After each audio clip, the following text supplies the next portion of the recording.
So in today's video, guys, we are having a little bit of a project on the Firebird itself. The frame, as you know, sitting over there. We're gonna pull the engine out as we have a few gaskets we have to change, and also just look over the engine. And also the oil pan, we're gonna weld in some baffles and stuff like that, because, you know, going sideways, oil slushes around and stuff, and the pickups get dry and you destroy your engine. So yeah, we're also gonna do that. And then we're gonna figure out something with the transmission too, I think, because it's kind of leaking a few places. So we're gonna do something about that too. And I think that's it. You know, we're not really gonna do anything. We're just gonna prep it. There's most like small things or whatever for the race. So let's go for it.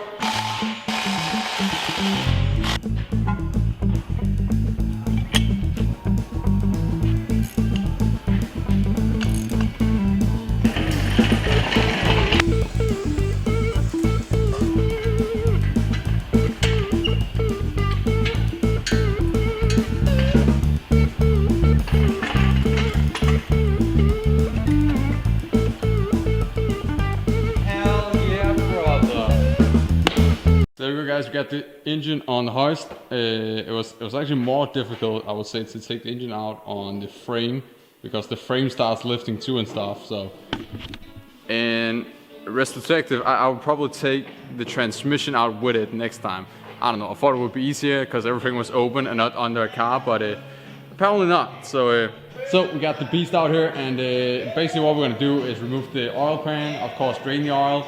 And then we got a few gaskets that we're gonna check. Exhaust gasket, intake gasket, maybe also a head gasket, I'm not quite sure yet. Water pump too, we definitely gotta get new gaskets for that, because the front main one is leaking. And then we're also gonna weld in baffles into the oil pan, so we can try to eliminate as much oil, you know, sloshing around as possible. But you know, just small stuff, nothing crazy like, oh, we're putting a supercharger on. No, just simple stuff, just maintaining it so we can go and rip, you know.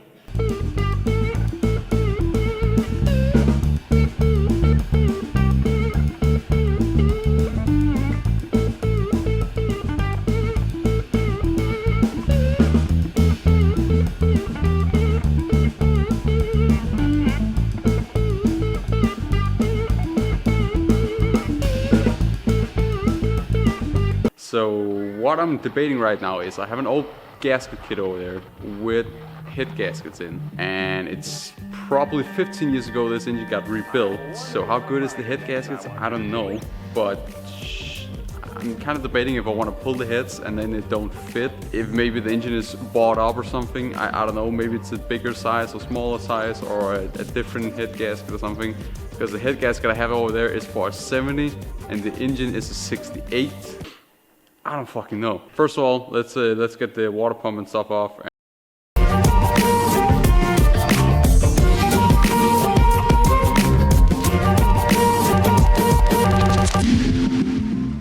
So I came to the conclusion. We're gonna go all in. I'm gonna pull the heads on the thing, and probably also gonna remove the rear main bearing so we can change out the gasket for the rear main seal. We might as well do this right and do it proper, you know.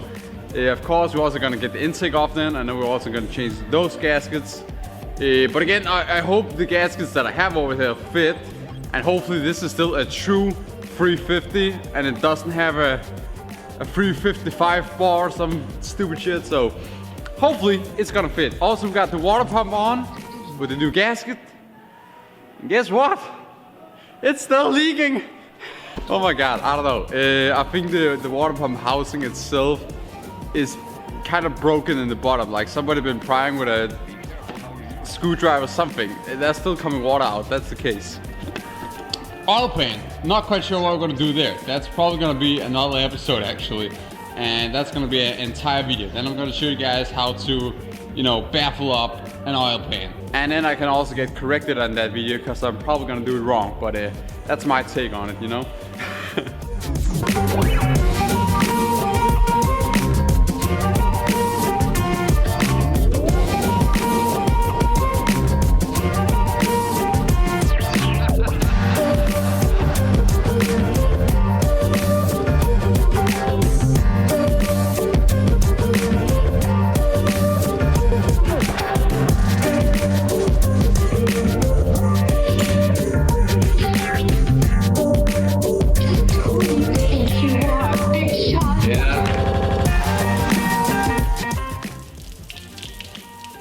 that's supposed to happen.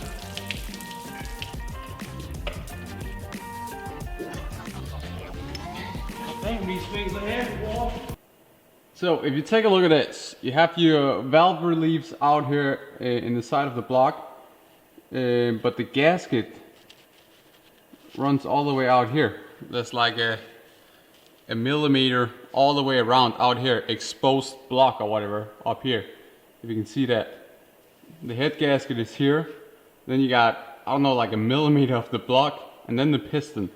Well, let me know in the comments what's that about. If this gasket are meant for a bigger bore engine, or if it's because there has to be room for the valve relief thing out here, or what. I don't know. It doesn't really make sense if you ask me. It seems kind of weird.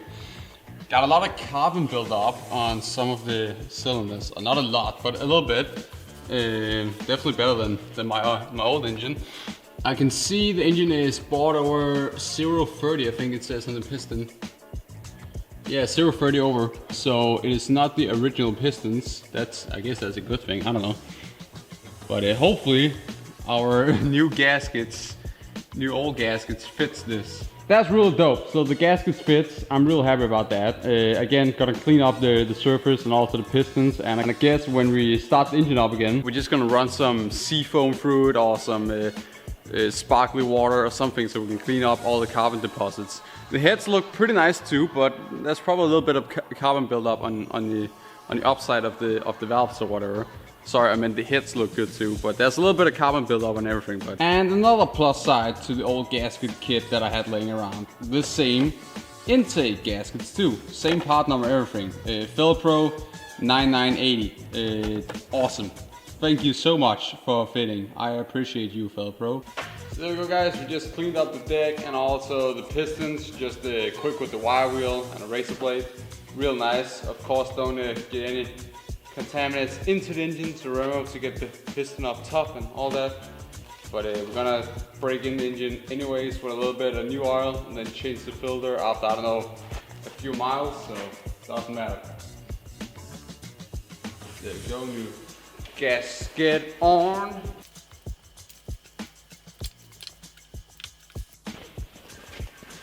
So there we go, guys, we got both heads on. So now we can move on to the oil pan.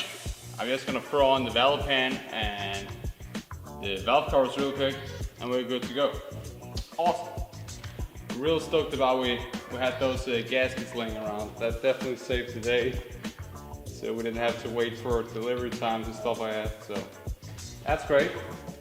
One tip: silicone around the water jackets, and also a small amount here on the corners where the heads meet on the valve pan, just to be on the safe side. So remember to do that.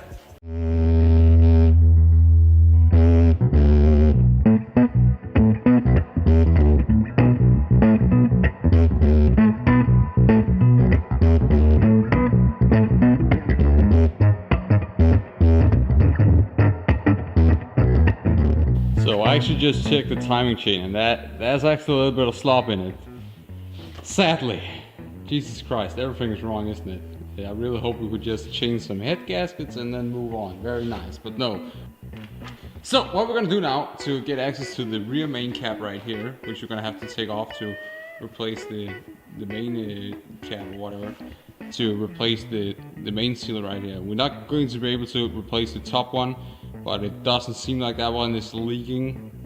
I mean, it probably is if the engine was upside down, but we're just gonna change the bottom one for now. And so to do that, we're gonna have to take the oil pump off. Then we have to remove this like a baffle on the tray right here, the windage tray right here, and then we get access to the tip, and then we get access to the main cap right in here. So let's do that. Woo! Okay, so it's 3 hours ago since I talked to you guys, because I fucked up. I was supposed to change out the rear main seal or whatever. Only like the bottom half of it was leaking. So I thought, yeah, I can only remove one main cap and then put in the new seal there.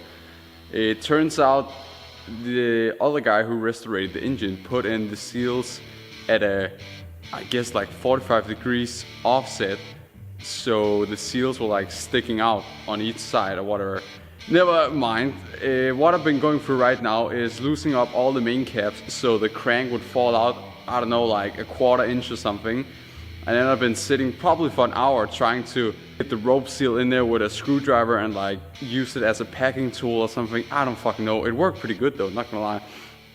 But that took hell of a while. And while doing that, I was like, why didn't I just take the whole engine apart? That would actually been easier. But nevertheless, I got that done. Throw the main cap back on, squeeze the 2 seals together. Everything looks pretty nice and hopefully it doesn't leak on anything. So yeah. I don't know, car stuff, shitty stuff. I don't know. Let's get on to the oil pan again. The whole idea why I already noticed this was because I was about to install the window tray and the oil pump again, but then I forgot. Oh yeah, the seal. Let's just change that out real quick. Real quick turned out to be approximately a little bit over 2 hours, I guess. 3 hours exaggerated, but yeah. Time to fabricate that oil pan, shall we?